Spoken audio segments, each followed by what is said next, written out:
하겠습니다. 자, 그러면 말씀 나누시겠습니다. 자, 오늘은 지난주에 이어서 신앙 기초 다지기 두 번째 시간으로 예배란 무엇인가, 제가 숫자를 바꾸지 않았는데 오늘 두 번째 시간입니다. 예배란 무엇인가 두 번째 시간입니다.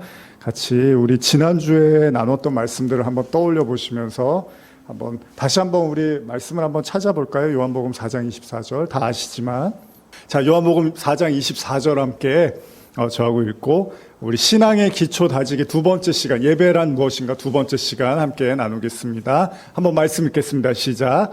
하나님은 영이시니 예배하는 자가 영과 진리로 예배할지니라. 자, 우리는 지난 시간에 올 한 해 우리 교회의 표어이기도 했고 또 주제가 되는 본문의 말씀을 통해서 예배에 대한 생각을 해보았습니다.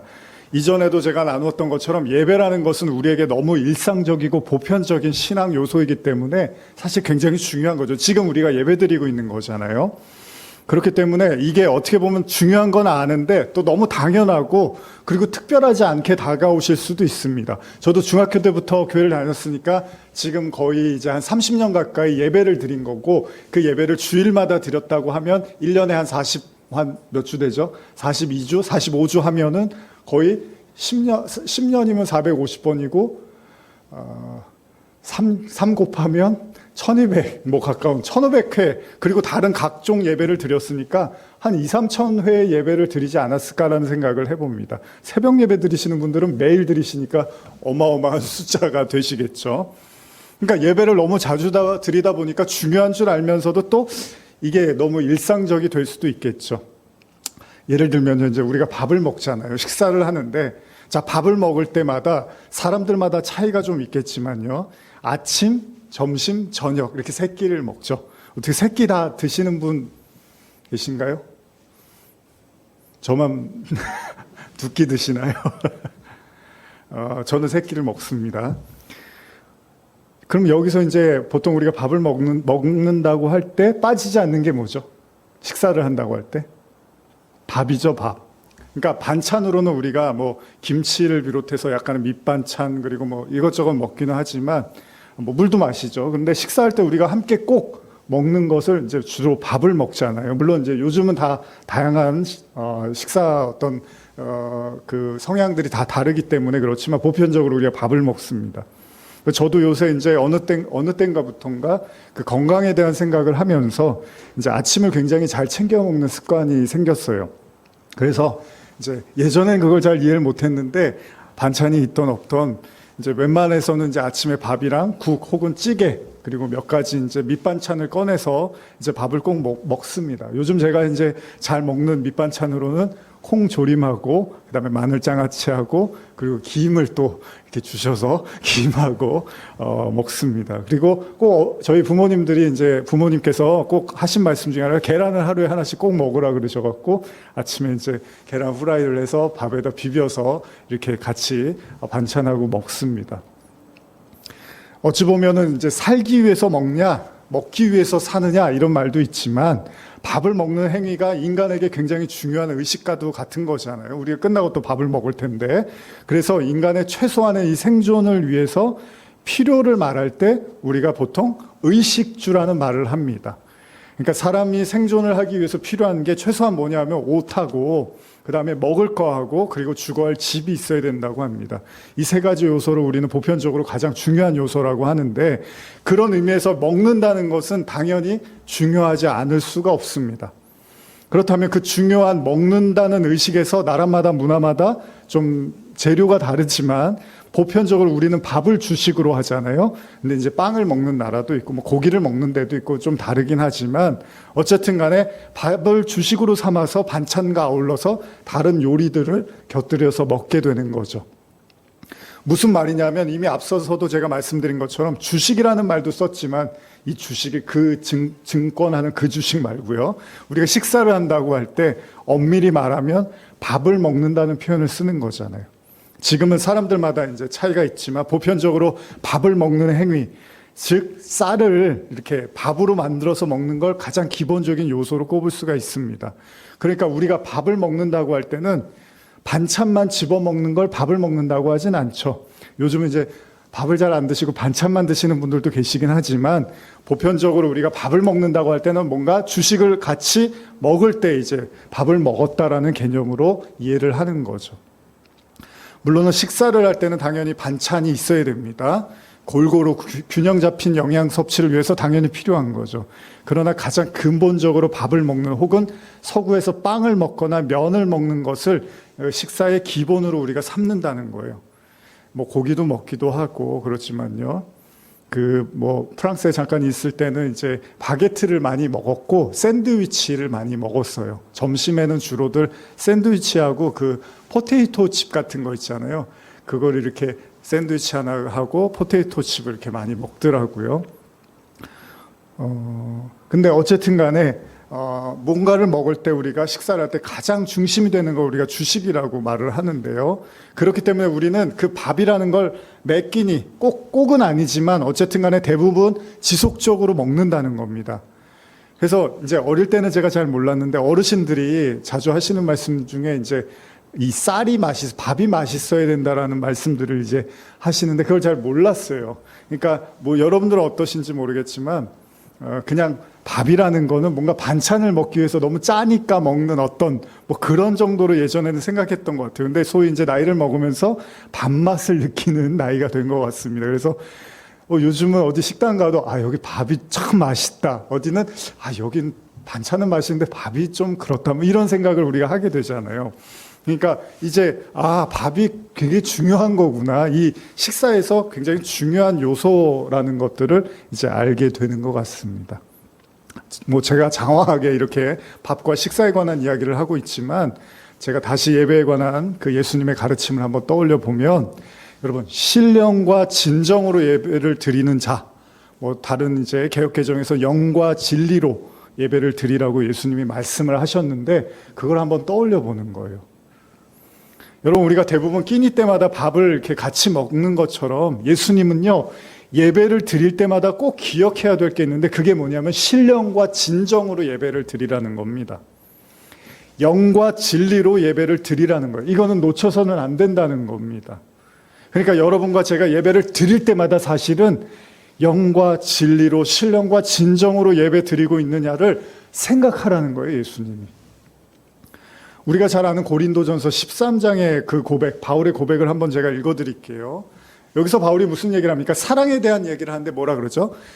아무리 어떤 행동을 해도 그 마음에 사랑이 없으면 하나님은 그걸 인정해 주지 않는다는 게 바울의 고백입니다. 제가 한번 읽어드릴게요. 고린도전서 13장 1절에서 3절 현대어 성경입니다. 나 비록 지금까지 배운 일 없는 다른 나라의 언어를 말하고 또 하늘과 땅의 모든 언어를 다 말할 수 있다 하더라도 사랑이 없으면 소리나는 시끄러운 꽹과리 울리는 징일 뿐. 나 비록 예언하는 은사를 받아서 장래에 일어난 모든 일을 다 알고 모든 일에 통달했다 하더라도 사랑이 없으면 무슨 소용이 있을까? 나 비록 산을 옮길 만한 믿음이 있더라도 사랑이 없다면 무슨 소용이 있을까요? 나 비록 가진 모든 것 다 가난한 이에게 나눠준다 하더라도 또 복음을 전한다가 화형을 당한다 하더라도 사랑이 없다면 무슨 소유가 있을까요? 그렇습니다. 팥 없는 붕어빵이 붕어빵이라고 하지 않죠. 붕어빵에 붕어가 들어가진 않습니다. 근데 팥 없는 붕어빵을 우리가 붕어빵이라고 하지 않죠. 근데 요즘 이제 슈크림이 나오다 보니까 붕어빵이 이제 두 가지로 나눠서 나오죠. 제 아이하고도 이렇게 사 먹으러 갔는데 아이는 슈크림, 저는 이제 팥. 근데 1,000원은 섞어서 안 주더라고요. 그래서 팥으로 이제 살 수밖에 없었던 지난주에 이야기가 있었는데. 가장 중요한 건 어떤 요소가 빠진 상태의 것들은 그 자체로는 의미를 잃어갈 수 있다는 이야기입니다. 그런 의미에서 여러분 신령과 진정으로 영과 진리로 예배드린다는 말에 대해서 한 줄의 표 정도로만 생각하고 지나친다면 저와 여러분들은 아직도 그 예배가 진짜 무엇이고 어떤 의미인지를 잘 모르고 있을 수도 있다는 거죠. 그래서 우리가 신앙의 기초다지기라는 이제 주제로 말씀을 나누고 있는데 한번 이참에 해서 정말 내가 예배를 잘 드리고 있나 한번 생각해 보자는 겁니다. 그럼 한번 생각해 보셨으면 좋겠어요. 여러분들의 인생에서요, 여러분들이 정말 이건 내가 신령과 진정으로 예배드렸던 것 같다. 이때 뭐 설교 시간이 아니면 제가 한 분씩 이렇게 여쭤보고 싶기도 하지만 한번 얘기해 주실 분 계시나요?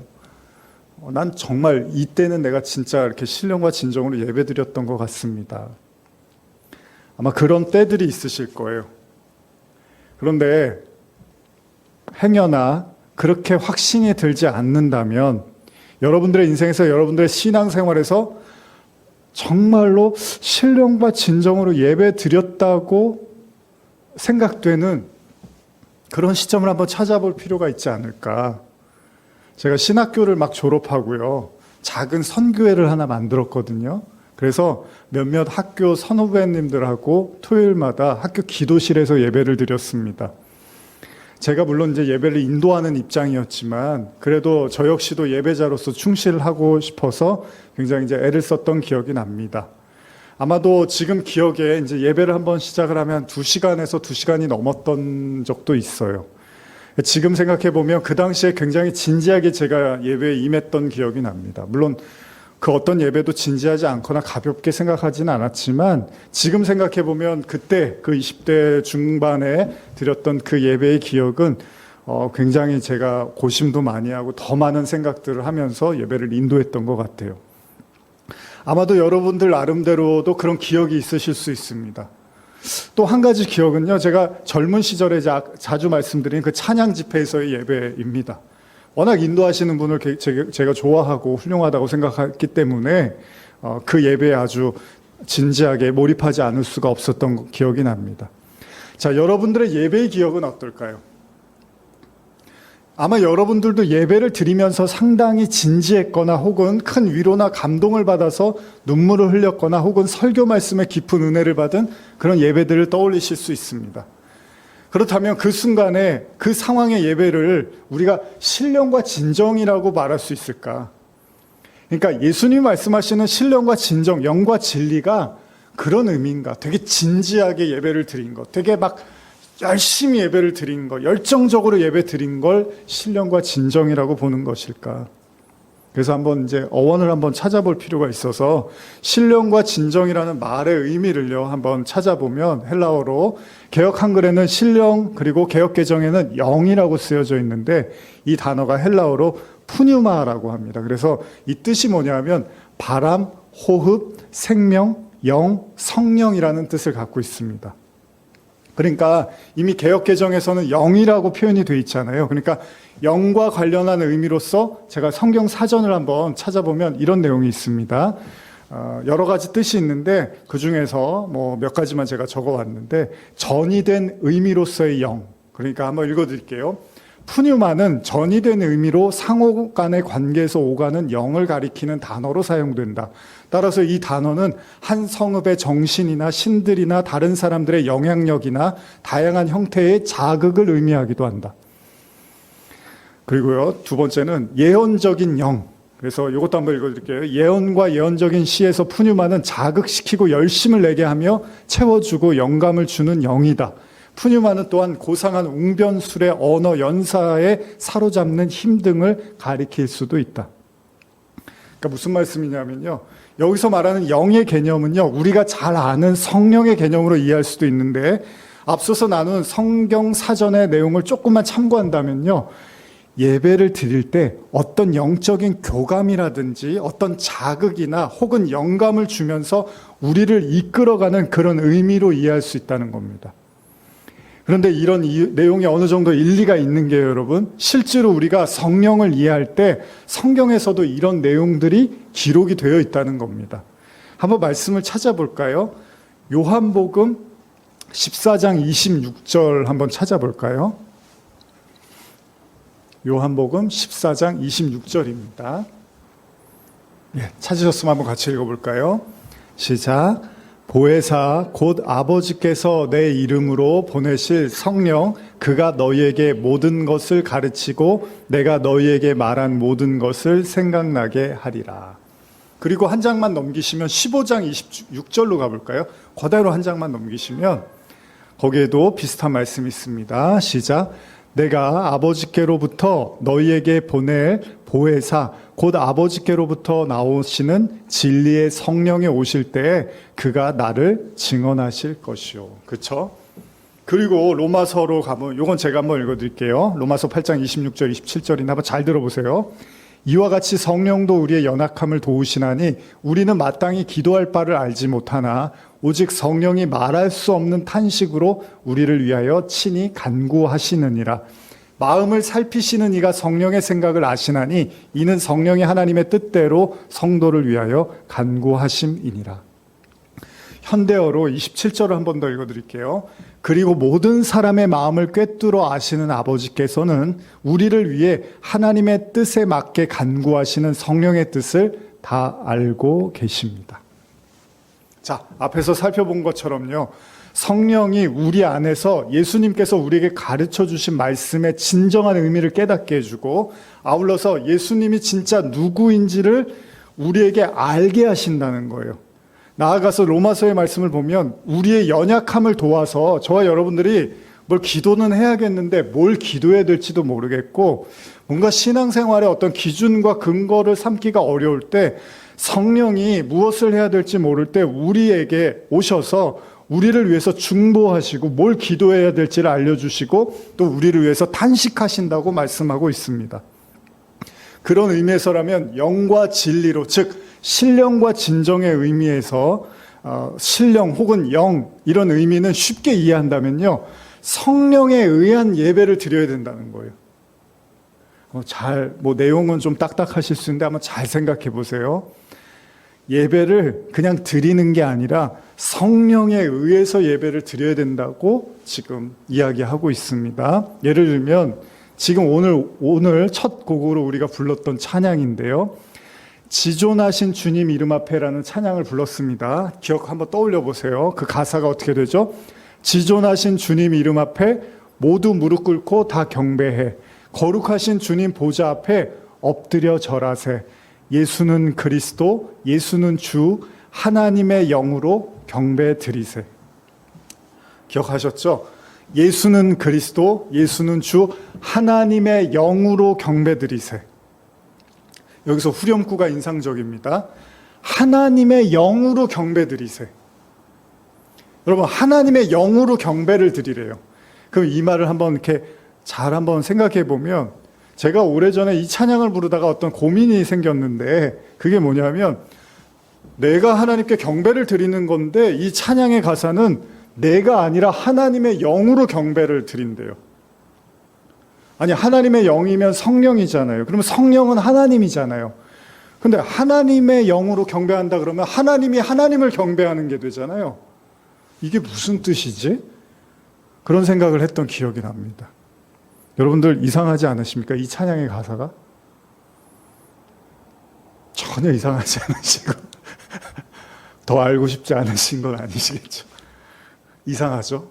하나님의 영으로 하나님을 경배한다? 하나님이 하나님을 경배한다? 그래서 영어로 한번 찾아봤어요. 그래서 영어로 이 부분을 보면요, Through your spirit in our lives, we know who you are. 이렇게 돼 있어요. 영어 할 때마다 제가 이렇게 긴장을 하는데 영어를 뭐 잘하는 편이 아니어서 다시 한번 읽어드릴게요. Through your spirit in our lives, we know who you are. 직역을 해보면 우리의 삶 속에 있는 당신의 영혼을 통해 우리는 당신이 누구인지 알고 있다. 이렇게 이제 해석을 할 수 있겠더라고요. 그러니까 이 부분의 가사에 대한 영어의 원래 의미를 쉽게 말하면요, 당신의 영혼, 즉 하나님의 영에 의해서 우리는 당신이 누군지를 알게 된다는 거예요. 당신의 영에 의해서 당신이 누군지를 알게 된대요.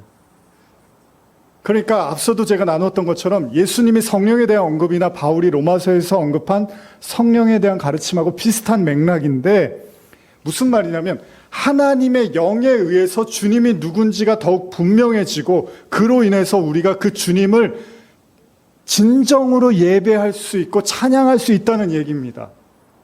다시 말하면 예배라는 건 하나님의 영에 의해서 드려질 수 있고, 그것은 신령과 진정으로 언급된 개역개정에서의 영과 진리의 말처럼 하나님의 영에 의해서 진리이신 예수 그리스도가 명확히 드러나게 된다는 겁니다.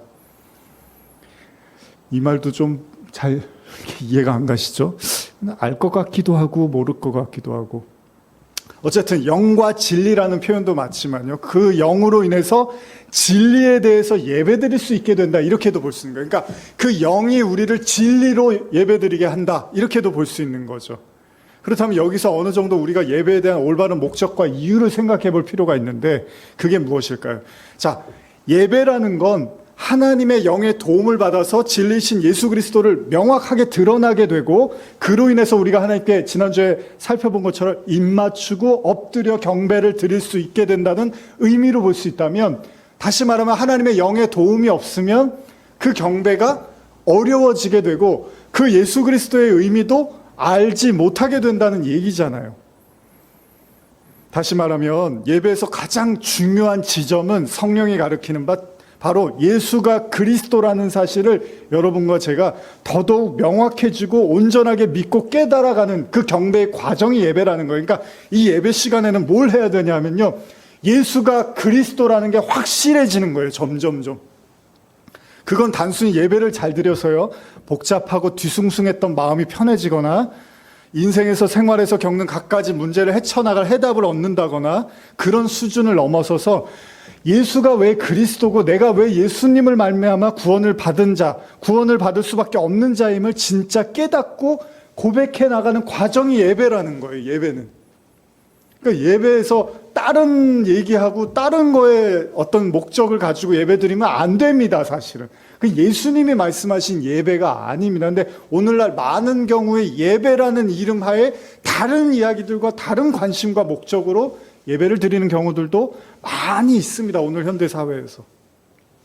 그렇기 때문에 제가 지난 수요일부터 이제 시작했던 요한계시록 1장이 이렇게 시작을 하는데요. 요한계시록 1장이 예수 그리스도의 계시다 이렇게 시작을 해요. 계시라.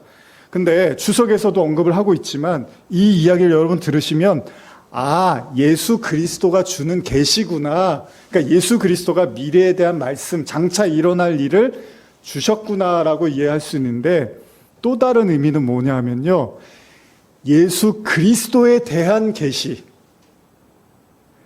그러니까 이 계시록이라는 게 어떤 역사적인 미래에 일어날 사건에 대한 예언으로만 보는 게 아니고요, 이 땅의 성도들이 세상을 살아나가는 그 현재성 속에서 지금 우리가 현재를 살고 있잖아요.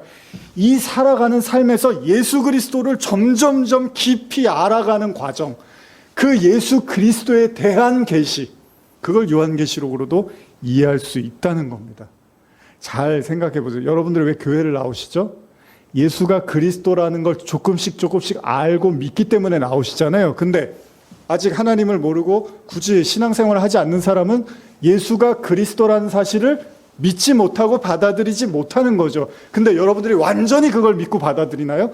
또 그건 아니잖아요. 여러분들 흔들릴 때도 많고 믿음이 의심갈 때도 많잖아요. 그러니까 예배를 드리면서 뭘 하냐면 예수가 그리스도라는 게 점점점 확실해지고 확고해지면 그만큼 여러분과 제가 경배를 하고 엎드리고 입을 맞추게 되는 이 여정을 예배에 담고 있다는 거예요.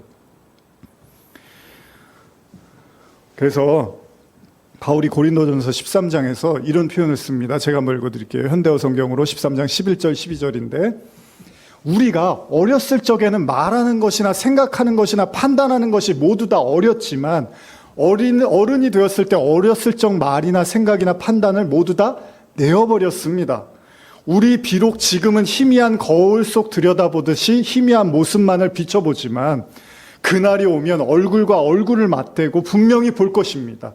나 비록 지금은 알고 있는 건 모두 다 몽롱하고 흐리나 그러나 그날이 오면 하나님께서 우리 마음을 꿰뚫어 보시듯 모든 것을 분명히 알 수 있습니다. 여러분, 분명히 이 말씀은요, 어떤 마지막 때 혹은 인생을 마치고 하나님 나라에서 만날 어떤 그리스도, 그 선명함에 대해서 말하는 것 같지만 동시에요, 바울이 성도들에게 권면했던 것처럼 성도들은요, 어린 아이의 수준에 머물러 있어서는 안 되고요, 반드시 그리스도의 장성한 분량까지 자라라고 했다면 이게 무슨 말입니까? 이것은 성도의 신앙을 통해서 구체적으로 오늘도 마찬가지지만 이 예배를 통해서 여러분들이 그리스도를 점점점 명확하고 분명하게 이해하고 받아들여가는 과정이라는 겁니다. 그렇게 해서 경배를 드리게 된다는 거예요. 그렇기 때문에 바울은요, 진짜 예배를 드릴 수 있는 최고의 고백, 그러니까 예배자가 말할 수 있는 최고의 고백을 빌립보서 3장을 통해서 말을 하고 있는데요. 한번 찾아볼까요? 빌립보서 3장 7절에서 9절인데요. 네. 한번 찾으신 분들 같이 읽겠습니다. 그러나 무엇이든지 내가 유익하던 것을 내가 그리스도를 위하여 다 해로 여길 뿐더러 또한 모든 것을 해로 여김은 내 주 그리스도 예수를 아는 지식이 가장 고상하기 때문이라. 내가 그를 위하여 모든 것을 잃어버리고 배설물로 여김은 그리스도를 얻고 그 안에서 발견되려 함이니 내가 가진 의는 율법에서 난 것이 아니요 오직 그리스도를 믿음으로 말미암은 것이니 곧 믿음은 하나님께로부터 난 의라. 자, 어쩌면 우리가 신앙을 신령과 진정으로 영과 진리로 예배드린다는 거, 이건요 성경에 보면 예수님의 비유 중에, 하나님의 나라의 비유 중에 이런 게 있죠.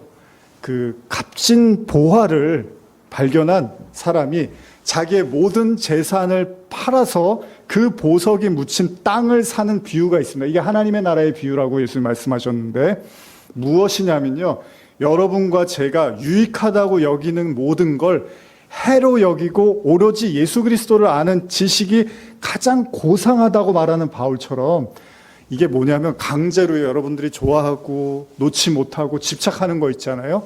근데 그걸 무조건 놓으라 그러고 예수님만 믿어, 그러면 잘 안 되잖아요. 근데 여러분과 제가 예수님을 믿고 그 예배를 제대로 드리면서 진리와 영이신 그 주님을 알게 되고 경험하면 우리가 알고 있던, 우리가 좋아하던, 집착하던 것들을 다 이렇게 무의미하게 느껴진다는 거예요. 뭐 그런 거 있잖아요. 애들이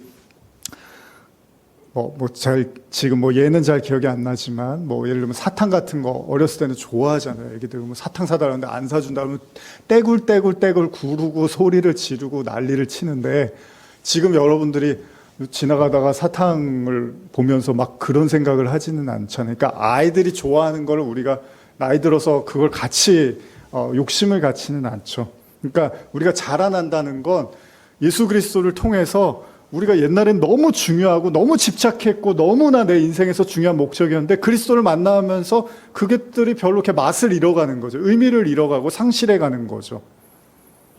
그래서 바울이 고백하는 거예요. 여러분, 예수 그리스도를 아는 지식이 가장 고상하다. 여러분들이 예수 그리스도를 알아가고 계시다면 여러분들이 가장 고상한 거예요. 사실 사회적으로나 많이 배우고 똑똑하고 많이 가지고, 우리는 그런 사람들을 고상한 사람이라고 생각하는데 성경은 그렇지가 않습니다. 성경은 예수 그리스도를 아는 사람을 가장 고상하다고 말을 합니다. 저는 어디 가서 기죽고 그러지는 않습니다. 원래 제 성향도 그랬지만 제가 이렇게 이렇게 약간 내성적이고 예예예 이렇게 좀 그런 성향은 있지만 기가 죽고 그러지는 않습니다. 저는 별로 그렇게, 저 솔직하게 말씀드리는 겁니다. 이렇게 제가 설교하니까 괜히 이렇게 뻥치면서 예수님 믿으세요 이게 아니라, 영원한 생명을 가지고 있고 그리스도가 주는 그 십자가와 부활을 가진 사람이 뭐가 부러울 게 있고 아쉬울 게 있습니까? 저는 하나도 부럽지가 않습니다. 바울이 그러는 거예요. 그리스도를 아는 지식이 가장 고상하다. 여러분들이요, 그 그리스도를 아시면 여러분들이 제일 똑똑하고 고상하신 분들입니다.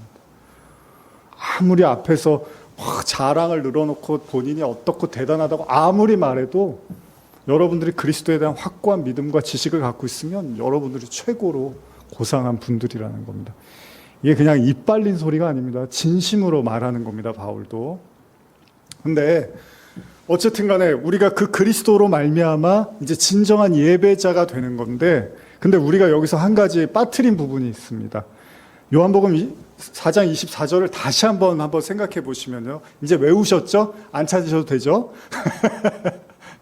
자, 안 보고 한번 고백해 볼까요? 시작. 하나님은 영이시니 예배하는 자가 영과 진리로 예배할지니라.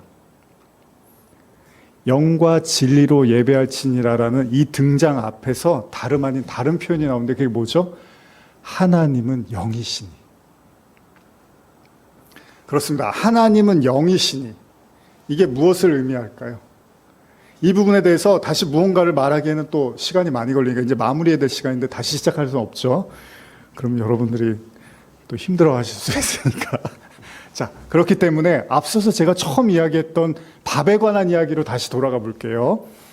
앞서도 이야기했지만 우리가 살아가는데 필요한 것이 뭐라고요? 의식주잖아요. 그래서 누구를 예외하고 인간이라면 이 세상을 살아가는데 필요할 수밖에 없는 게 의식주입니다. 그런데 이미 나누었던 것처럼 때때로 우리는 이런 필요와 요구를 위해서 예배를 드리는 경우도 있습니다.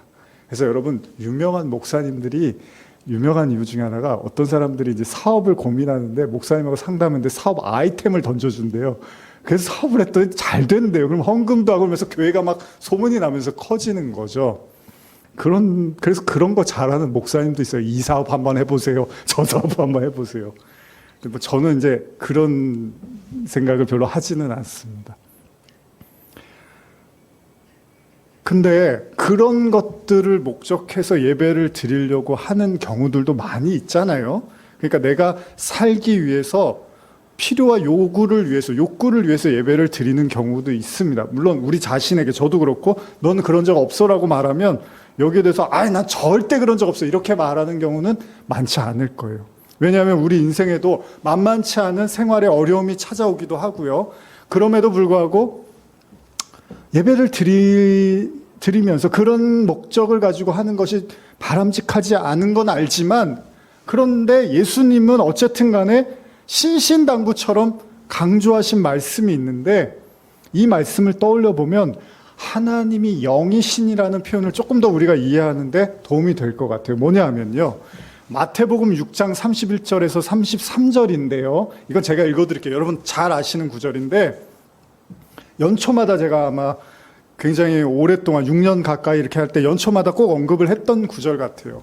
예수님이 뭐라고 하시냐면 6장 31절에서 33절인데, 그러므로 염려하여 이르기를 무엇을 먹을까, 무엇을 마실까, 무엇을 입을까 하지 말라. 이는 다 이방인들이 구하는 것이라. 너희 하늘 아버지께서 이 모든 것이 너희에게 있어야 할 줄 아시느니라. 이거 되게 중요한 말씀인데, 무엇을 먹을까 마실까 입을까를 염려하지 말래요. 왜냐하면 이건 이방인들이 구하는 거예요. 이방인은 뭐죠? 하나님을 안 믿는 사람들은 여기에 대한 걱정과 근심과 이걸 구하려고 애를 쓸 건데, 너희는 그렇게 하지 말라는 거예요, 하나님이. 왜냐하면 그런 것 정도는 하나님도 다 알고 계시다는 거예요. 제가 개척하고 이러면서 저를 걱정했던 분들이 있어요, 가끔. 전도사님, 집에서 개척하면 어떻게 해요? 걱정됩니다. 전사님만 보면 걱정됩니다. 이런 얘기를 많이 제가 들었었어요, 오래전에. 근데 저는 솔직히 이런 생각이 있습니다. 목회자가 자기 먹고 살 걱정에, 두려움에, 그 괴로움에 사로잡혀 있으면서 성도들한테 하나님을 믿으라고 말한다는 것도 웃기지 않습니까? 물론 제가 그런 걱정을 전혀 안 하고 살았다는 얘기가 아니고요. 물론 먹고 살아야 되는 게 중요한데, 제가 말하는 건 그걸 무시하는 게 아니라, 성도들한테는 하나님을 믿으라고 하고, 하나님께서 모든 걸 채워주시고 믿음으로 나가라고 하면서 정작 본인은 계속 다른 궁리를 하고 다른 생각을 하고 다른 살 길을 생각하면 이게 말이 맞지가 않잖아요. 그래 놓고 성도들한테는 믿음으로 사세요 막 이런다고요. 목사가 그러면 어떻게 성도들한테 그런 말을 할 수 있냐고. 걱정하지 말고 근심하지 말라고. 다 쇼 아니에요, 그게? 모여서 다 쇼하는 거 아니에요, 그게? 예수님이 그럽니다. 그런 거 이방인들이 하는 걱정이에요. 물론 걱정하지 말라 해서 안 되는 건 아니지만, 제가 여러분한테 말씀드린 게, 그걸 걱정하는 게 잘하고 너는 철이 들어서 먹고 살 걱정을 하는구나가 아니라, 신앙적으로는요, 예수님이 그런 건 안 믿는 사람들이 하는 거고, 믿는 사람은 그걸 걱정할 게 아니야. 왜냐하면 그건 하나님이 다 알고 계셔. 그래서 저는 저희 교회 만약에 지금은 재정이 이렇게 운영할 만큼 되지만, 만약에 이전해야 될 때가 됐는데 재정이 어려우면 내려놓고서 집에서 모이거나 하면 되죠. 그건 다 하나님의 뜻이 있어서 저는 그럴 거라고 생각을 하는 거예요. 여기 있게 하시면 있게 하신 뜻이 있는 거고, 여기 더 그만 있으라고 하면 그러면 집에서 모이면 되는 거고, 그냥 그렇게 받아들이면 되는데, 이걸 어떻게 유지를 해야 되고 이걸 어떻게 키워나가야 되지? 하나님이 그런 걱정하라는 게 아니고요. 그건 다 알고 계신다. 오늘 여러분들도 연초니까 이 말씀을 한번 좀 평안으로 받아들이셨으면 좋겠어요. 다 알고 계신데요, 성도들의 필요를. 그리고 하시는 말씀이 그런즉 너희는 먼저 그의 나라와 의를 구하라. 그러면 이 모든 것을 너희에게 더하시리라. 그러니까 걱정을 여러분들 많이 하시면 하나님이 기특하다고, 아유 저 걱정을 많이 하는구나, 기특하구나, 이게 아니라 넌 아직도 이방인이구나. 야, 너가 그 정도 필요한 걸 모르고 있겠니? 하나님은 오히려 이렇게 생각하신대요. 그러니까 여러분과 제가 관심을 가져야 될 건 하나님의 나라와 하나님의 의를 구하라고 말씀을 하시는 거죠. 그렇습니다. 하나님은 영이신이라는 표현에 대해서 제가 거두절미하게 나눈다면, 우리가 하나님께 나아갈 때요, 예배를 드릴 때 명확하게 말하면 신령과 진정으로 여러분과 제가 예배를 드리길 원한다면 그 목적과 이유가요, 먹을 거, 마실 거, 그리고 입을 것을 위한 예배가 아니고요, 그 나라와 그 의, 즉 예수가 그리스도, 예수가 하나님의 나라니까요, 단순히 말하면 육적인 필요를 위한 예배가 아니라 영이신 하나님, 즉 예수 그리스도에게 초점을 맞추라는 겁니다. 왜냐하면 예수님도 말씀하신 것처럼 육적 필요가 무의미해서가 아니라 하나님은 그건 다 알고 계시대요. 여러분들의 상황을 다 알고, 저는 몰라도 다 아시잖아요, 하나님이. 그것이 예배의 목적이 되어서는 안 된다는 겁니다. 우리가 그리스도를 알아갈 때 여러분과 제가요, 오히려 그리스도를 집중하고 알아가고 우리 마음속에 믿음으로 자리 잡으면 필요한 모든 것들은 하나님이 알아서 다 채워주신대요. 이게 성도의 믿음입니다, 원래. 근데 오늘날 물질사회에서의 믿음은 이런 소리 하면은, 아유, 너는 세상을 너무 몰라. 너는 그러니까 그렇게밖에 못 사는 거야. 니네 교회 그러니까 작은 거야. 이런 소리 듣는 거예요, 제가. 그게 아니라는 겁니다. 영이신 하나님께 예배한다는 건 바로 성령의 도우심을 통해서 진리가 밝히 드러나는 거고요, 이를 통해서 우리가 진정한 구원의 기쁨을 경험하고 찬송과 경배를 드린다는 거예요. 여러분, 재림이라는 파루지아라는 개념이요, 나중에 장차 오실 예수님을 떠올리기도 하지만 동시에 여러분들 안에 계시는 예수가 그리스도로 드러나야 된다는 거예요. 아직까지는 그게 불분명하고 몽롱하고 명확하지 않다면 이 예수가 그리스도라는 게 여러분들 마음속에 확고하게 드러나는 거지. 그것도 어떻게 보면 여러분들의 삶에서 그리스도를 나타내고 만나는 과정이라는 겁니다. 그래서 여러분, 출애굽기 강해에서도 이미 나눴지만요, 하나님께서 이스라엘 백성을 탈출시킨 이유가 뭔지 아십니까? 왜 노예 생활하던, 종살이하던 이스라엘 백성을 애굽에서 탈출하셨는지 아십니까? 출애굽기 3장 18절에 보면 이렇게 나왔습니다. 그들이 내 말을 들으리니 너는 그들의 장로들과 함께 애굽 왕에게 이르기를 히브리 사람의 하나님 여호와께서 우리에게 임하셨은즉 우리가 우리 하나님 여호와께 제사를 드리려 하오니 사흘길쯤 광야로 가도록 허락하소서 하라. 하나님이 이스라엘 백성을 애굽에서 끌어낸 이유는요, 하루 종일 일만 하는, 그리고 하루 종일 억압받고 종살이하는 그들에게 나와서 뭘 하라고요? 예배를 드리라고 그들을 끌어냈다는 겁니다. 가만히 생각해 보시면요, 그 제사를 위해서 광야로 백성을 부르신 하나님께서요, 여러분, 제가 자주 말씀드리지만 어떻게 하시죠? 예배 드리면서 돈 벌고 니들 생활 알아서 하고 그리고 예배 드리라고 하시나요? 아닙니다. 잠자리와 입을 거, 그리고 모든 것을 다 먹을 걸 도우십니다. 왜냐하면 영이신 하나님께 집중하고 예배드리는 삶을 살라고 하셨다는 거죠. 물론 여러분들한테 아무것도 하지 말고 예배만 드리십시오, 이런 말씀을 드리는 게 아니라, 여러분들이 예배를 드리고 나아가려고 하는 신령과 진정한 예배의 과정에서 하나님께서는 여러분들의 모든 걱정과 근심과 괴로움을 해결해 나가실 거라는 겁니다. 그게 진짜 성도의 삶이고 예배라는 거죠. 제가 말씀을 이제 마무리하면서 신령과 진정한 예배를 통해서 과연 성도들이 누릴 수 있는 은혜가 뭘까, 이런 생각을 하면서 마무리했으면 좋겠어요. 자, 여러분들이 정말로 그 성령을 통해서, 그 영을 통해서 진리를 알아가면서 그 마음속에 그리스도에 대한 믿음이 확고해질 때 여러분들이 누릴 수 있는 기쁨이 뭘까요? 성도가 누리게 되는 기쁨이 뭘까요? 이 한 절로 말씀드릴게요. 고린도후서 3장 17절입니다. 주는, 저를 따라 한번 해보실까요? 주는 영이시니 주의 영이 계신 곳에는 자유가 있느니라. 주는 영이시니 주의 영이 계신 곳에는 자유가 있느니라. 이거예요. 여러분들이 신령과 진정으로 예배를 드리면 하나님이 우리에게 주시고 싶은 가장 큰 선물이 자유입니다. 자유. 근데 그 자유는 또 뭐죠?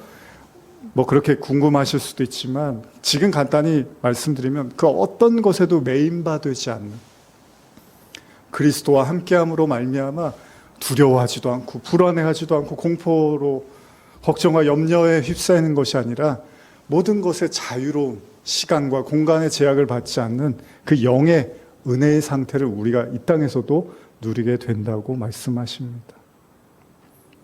짧은 시간이지만 우리가 잠깐이나마 예배에 대해서 말씀을 나눠봤습니다. 한번 이 말씀들을 기억하시면서 올 한 해 영과 진리로 신령과 진정, 우리 예배의 목표가 이제 분명해졌습니다.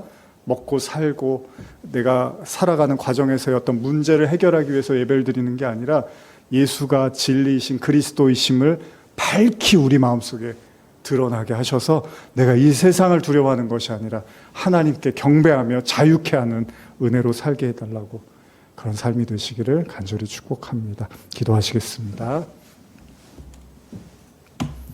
하나님 감사합니다. 매일 드리는, 또 오랫동안 드려왔던, 매번 드려왔던 예배입니다.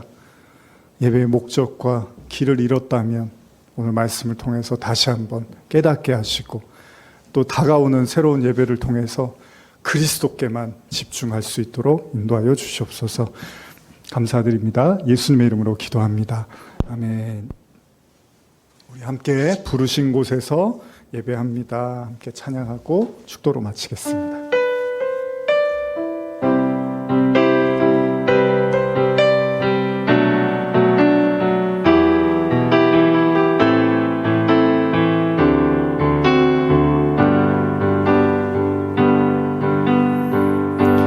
따스한 성령님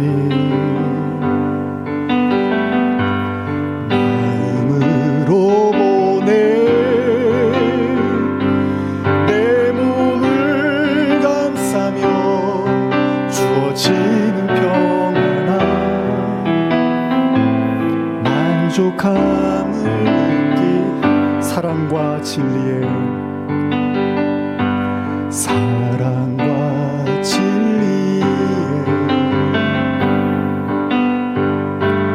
한 줄기 빛 보내 내 몸을 감싸며 주어지는 평안함, 그 사랑을 느끼네. 부르신 곳에서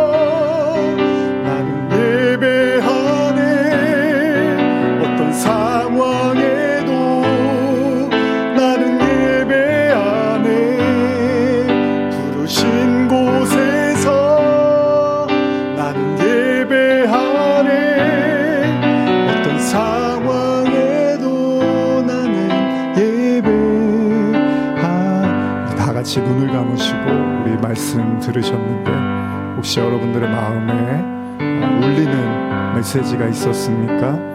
또 여러분들이 지나온 삶에서 드렸던 예배들을 또 다시 한번 돌아보며 하나님 신령과 진정으로 그리스도 되심을, 예수가 그리스도이심을 깨닫는 예배 되게 하여 주시옵소서. 우리 같이 기도하시겠습니다.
예배를 통해서, 말씀을 통해서 예배의 목적과 이유가 분명해졌습니다.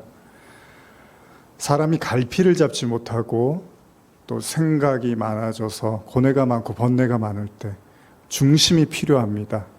기준이 필요합니다. 그럼에도 불구하고 우리는 말씀을 기준으로 붙잡지 못하고 우리가 해왔던 방식과 경험과 생각들을 여전히 놓지 못하는 경우들이 많이 있습니다. 그러나 분명히 우리가 한 가지 깨닫습니다. 바로 그 우리의 생각들이 우리를 얼마나 괴롭히고 궁지로 몰고 갔는지를 잘 알고 있습니다. 어쩌면 신앙 최대의 적은 바로 우리 자신이었고 우리 자신의 생각이었음을 또한 고백합니다. 주님, 이제 말씀 앞에 우리를 다시 내놓습니다. 영과 진리로. 예배의 목적은 단순한 불안을 달리기 위한, 단순한 이 세상 살아나기 위한 방법과 길을 찾기 위한 도구로서가 아니라 예수가 그리스도임을 명확하게 깨닫고 그 믿음으로 자유함 속에 주의 영으로 살아가는 그 은혜가 우리 가운데 넘쳐나게 하여 주시옵소서. 지금은 우리 주 예수 그리스도의 은혜와 하나님 아버지의 사랑과 성령의 교통하심이 신령과 진정으로, 영과 진리로 진정한 예배자로 거듭나기를 사모하며 이 자리에 모인 모든 성도들 머리 위에 지금부터 영원히 함께 있을지어다. 아멘.